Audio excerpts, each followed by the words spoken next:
So let's take a moment here to talk about yet another method of losing fat without feeling hungry. This one specifically comes from this book, The Boring Diet by Tom Armstrong, which I actually love this book. I bought it, I think, in 2023 or something like that via Kindle. And I have read it over and over and over again because I really, really like the author's core concept. And so let's just kind of dive into it a little bit. It's not about calorie counting, though there's a calorie element to it. It's not about trying to get rid of all your carbs or eliminating joy or blah blah blah. It's specifically focusing on removing junk food, which to me, after reading this book, everybody has different, really like junk food triggers. For the author, it was Coca-Cola and like sodas. And maybe some other things, but that's the one he brings up over and over again. For me, that doesn't really matter. If someone said to me, you can never drink soda again, I would say no problem. Even diet soda, I would live. No donuts, no problem. No gelato. I don't like gelato because it's boring, no problem. But other things like I have my own junk foods that are a problem for me, like cookies and crunchies. But and then the author has his own. And so he talks about removing those hyper palatable foods as a means of helping get to a more reasonable weight for your height. And I couldn't agree with this more. As someone who has like kind of lost 30 pounds plus a couple times over the past couple decades, I my coming back to ways where I get to my ideal weight is always about not removing palatable foods. I can't do that 100%, but specifically, getting my calories under control through either a combination of tracking and averaging or core meals. And even though he is not really big into counting calories with this, his plan is all about setting up a boring system that is essentially calorie controlled day in and day out until you get to your goal weight, and then you loosen things up a little bit. I really like it. I like the idea a lot because I'm going to create these core meals and just do them over and over again. It's a really like simple on the mind. It relieves a lot of stress about worrying what to eat every single day and every single meal. And also I just like the way he writes. It's simple. The book is really quick to get through and it's a fun read. I like his story. I don't know his height, but I'm going to guess it's pretty similar to mine at 5'10" because his top weight compared to his ideal weight are very similar to my range of like being way too much at 200 pounds and ideal in the upper 150s, lower 160s. So, um, anyways, as we talked about before, he talks about getting rid of novelty, getting rid of not 100%, but like eliminating junk food from your house is a real big thing. He tells this cool story too about how he takes his daughters to a Whataburger because they're just out and about at some like run for his daughter's like track and field competition or something along those lines. And that was like the best option. And they didn't know how to eat the food at Whataburger because there were no plates.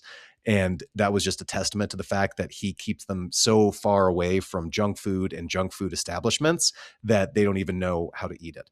And I just thought that was a cool anecdote. There's a lot of stuff like that in the book. So I would highly recommend getting the book and reading it. It's fun, even if you don't plan on using his plan 100% or in any way. It's still kind of a fun read, and I would definitely recommend it. So, anyways, jumping back into it, he goes over a lot of other cool stuff. I don't know if his book got me into this Goop study, uh, but I've heard about it definitely from him and from other places, but I really, really liked it. And it's this cool study that was done a long time ago in 1965.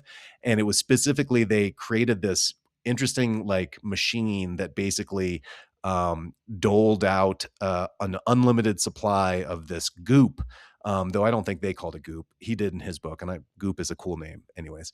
And it was basically just a really boring complex of like 50% carbs, 30% fat, and 20% protein. I mean, this is like old school, simple macros. Like, in today's world, it's a lot more protein in theory, a lot more fat, and a lot lower carbohydrates, blah, blah, blah. But this goop thing was just this simple old school macro. And it was funny because the folks that used it in the study, if they were already at a normal body weight, they continued to press the button to dole out the goop at like whatever they needed to maintain their body weight. But if subjects were grossly obese, like had a lot of weight to lose, they found that they didn't want to keep pressing the button past a couple hundred calories. That was it for them. And I thought that was hilarious, not hilarious, but like very, very interesting. And to be honest, when I reread, and if you wanted to, I'll try and remember to put this in the description for this video. But if you wanted to, you could go here and you could read like the full study online. I don't know if it's going to show up in the screen sharing, but you can read the full study. It is online, though a little bit hard to find. Don't try and search for Goop study, search for the folks' actual names. But anyways, what was interesting when I was looking at the actual study is when they had an obese person that was using the machine, and the machine, they were pressing the button and only doing a couple hundred calories a day on average. When they were switched to a pitcher and a cup, they ate significantly more. And I don't know if the purpose of this thing was to like design a machine that would they could sell or what have you not, but it was just a very interesting study in how boring foods that provide you just the minimum of what you need to be alive, like the folks will naturally just eat as much in certain factions, like when they press the button out of the tube, that they need to stay alive. Or in the case of if you're already super obese, and what Tom's book goes into is that you've got all these leptin signals telling you to like eat less, but you're ignoring them because the food is Doritos are just so good, But when you have just this boring food coming to you, not only do you just eat enough to stay alive like the normal weight people do, but you would actually eat significantly less because your body would finally be listening to its leptin, and you would start getting close to your ideal weight much, much faster. Unless, of course, you change things up again, like they did in the study, and you were able to drink the goop from a pitcher, and then you just ended up eating a whole bunch more of it. So, anyways, this was just a weird tidbit. He did not talk about this in the book quite so much.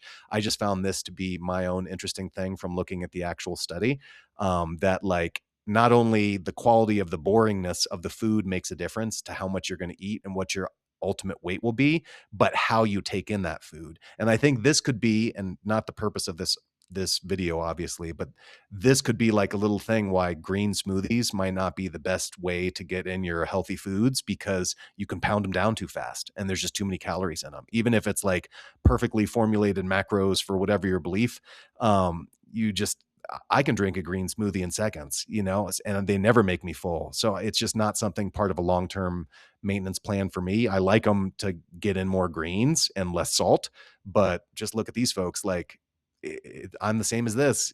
I just take in way too much of it when I have liquid foods. And that's kind of part of what he talks about too, is he doesn't really say no liquid calories. He's more like no Coke, but, yes, if you can take in something that's too tasty, no matter what it is not going to work for you. So anyways, I thought the book was really cool. It definitely related to another one of my favorite books, The Potato Hack by Tim Steele. And that's one where you just basically do, scrolling on down so you can watch while I talk, just a couple of pounds of plain potatoes per day for 3 to 5 days at a time. And, on average, you will lose a half a pound to a pound of actual fat while doing this. And then you don't do it forever. It's not like a let's do this diet, blah, blah, blah. Most people, even the author, Tim Steele, he did it for 2 weeks and then he just couldn't stand it anymore. And he hasn't, I don't think he's repeated that 2 week thing. And a lot of people online, if you go on YouTube and look up potato hack, it's similar. Like they kind of really hate it. But as a quick reset, and that's why I like when he reformed it as hack, as like a quick thing to do to kind of reset your appetite and your ability to taste salts and get away from your addiction to hyper palatable like Doritos and chips and chocolates and all that kind of stuff. I find this to be an almost easier way to do a reset than that one outlined in Tom's book on the boring diet, where his ended up being like have eggs for breakfast and then have like a Weight Watchers frozen meal for lunch, and then have like a very one serving of whatever dinner you have. And then afterwards, if you're still hungry, just whole fruits. I find that fine. It's a little too much like eggs for me. I don't really like eggs, and so on and so forth. Uh, and it's definitely easier than this. But from my experience doing the potato hack, after day one, like you really start feeling it. Like you will not want to, you'll be just like the folks in this Goop study. Was my experience. Like I hated potatoes so much that I got to this Goop study level. And Tim doesn't really talk about this in the potato hack, is that you go with that. Like your body's finally listening to its signals. Like, oh, I don't really need any food because I've got plenty of it on my body in terms of fat stores.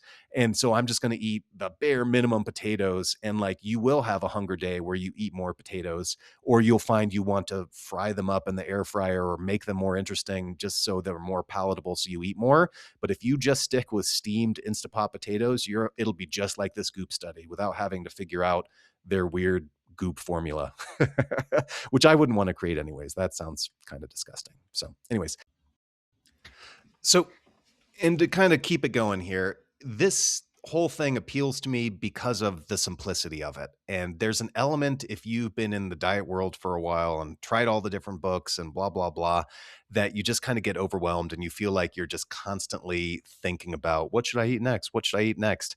And the idea of just eating potatoes is so simple and awesome. Or just having some other kind of, not a Goop diet, but some other kind of like boring diet of same breakfast, same lunch, and then just fruit when you're hungry.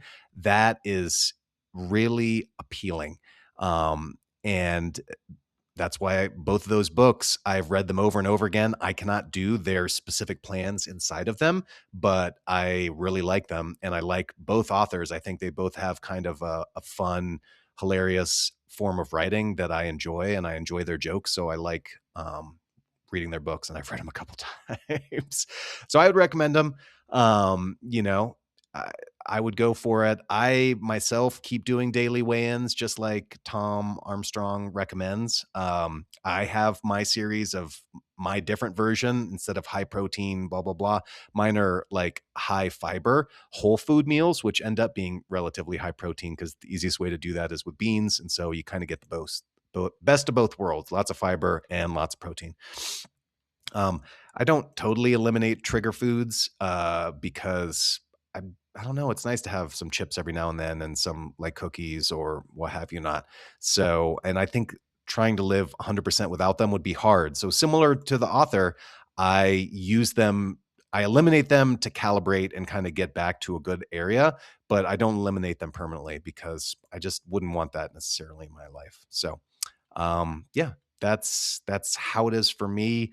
I don't go full monk mode, just that doesn't really work for me at all. Like for me, and also for me, the triggers that I find and the problems that I have with junk food is not so much the junk food itself. It's that I might be bored, I might have nothing to do or work could be slow or something like that. And it's like, well, instead of my boring meal I brought for myself, someone else is like, let's go to blah, blah, blah. And that's just novelty and fun. And that's normal for all of us. We all want to be able to go out to eat, both to hang out with our friends, but also to eat the tasty food that's going to be there, and as long as we have strategies like the potato hack or calorie balancing, like I use with fiber meals, as long as you have something to kind of get back into place, this kind of stuff is not the end of the world. So, I think I have a lot more notes and stuff like that in here, but there's really not much more to say. I stick with my couple of high fiber meals, my favorite being Chipotle for lunch, because you can always go back there. Not the healthiest if you get really extreme because there's oil and salt, a lot of salt, but it's still a nice default that you can kind of go back to and get anywhere. And it tastes great. And it's easy for me to repeat that many, many days of the week. I also have like a cereal high fiber recipe that not almost it I can skip ice cream if I have my cereal recipe because it's got crunch in there and it's got sweet and it's got fruit and it's got all these kind of different flavors and things. And I really enjoy it. And then I've got my going out Taco Bell restaurant high fiber things that I do. And I like to repeat these things, so that's where I'm at. I keep my daily weigh-ins up. And if things get weird, I kind of tighten up my calorie balancing, not tracking per se, but making sure that my average deficit gets me back to my good weight place. And then I just go back to kind of core meals and keeping it pretty simple. So, um, that is it for the most part about this. If you want to check these things out, I'll try and put these things in the description so you can click on them. These are affiliate links, obviously, because they have this extra little tag added to the end. So I get a small commission, no cost to you. But if you want to get these books via Kindle or physical via Amazon, please use my tags. But no, whatever. If you just want to type them in, go to Amazon. I don't care either way. I think you should read them. They're fun. I really like both books. They're super duper cheap too. I think they're like $3, or they're not that expensive. So support the authors, buy their books, read them, have fun with them. Maybe you'll get some nuggets that are different from me than for you, and you'll get your own things as well. So, and if you want to do anything else, you can also go ahead and grab my high fiber meal guide. This link will be in the description as well. And, you can just get some of my common meals that I use and take it from there. And this is totally free. So that's all you got. Please watch my other videos. There's a lot more on these topics. I'll probably do one more specific on the potato hack at some point in the future, and maybe another one on the goop study, because I love that study. So that's all. Thank you very much.